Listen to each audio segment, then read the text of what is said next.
सोचिए, जब पूरा भारत 16 महाजनपदों में बटा हुआ था, हर राज्य दूसरे को हराने में लगा था, लेकिन उसी समय एक राज्य ऐसा था जो शोर नहीं कर रहा था, लड़ाई भी कम कर रहा था, लेकिन चुपचाप सबसे ताकतवर बन रहा था। वो था मगध।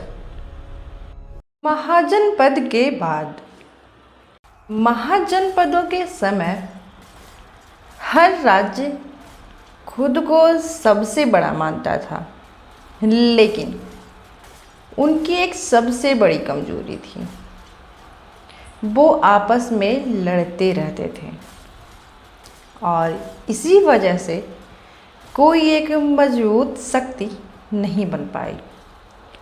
लेकिन मगध ने यहीं से अपनी चाल शुरू की।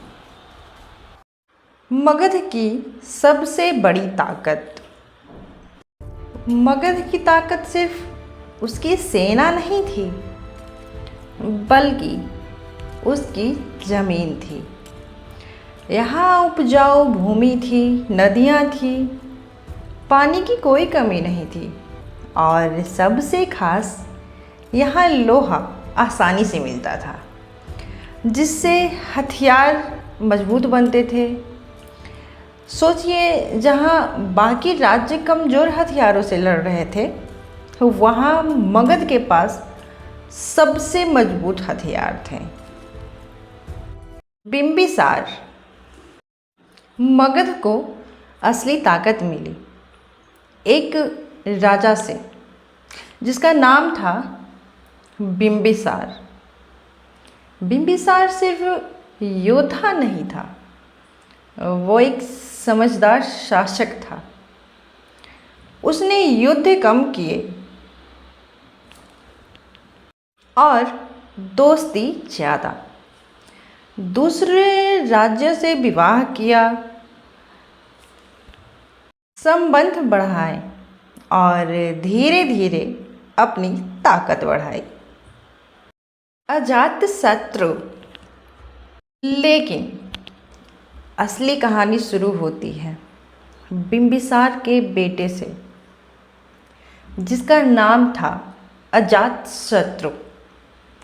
अजातशत्रु बहुत महत्वाकांक्षी था। उसने अपने ही पिता को हटा दिया और खुद राजा बन गया। इसके बाद उसने युद्ध शुरू किया, वज्जी जैसे शक्तिशाली राज्यों को हराया और मगध को सबसे बड़ा बना दिया। मगध की जीत। धीरे धीरे बाकी महाजनपद कमज़ोर होते गए और मगध सबको अपने अंदर मिलाता गया। हर जीत के साथ उसकी ताकत बढ़ती गई और एक समय ऐसा आया जब पूरे उत्तर भारत में सबसे बड़ा नाम था मगध। आगे क्या हुआ? लेकिन कहानी यहीं खत्म नहीं होती। मगध की ताकत और बढ़ने वाली थी।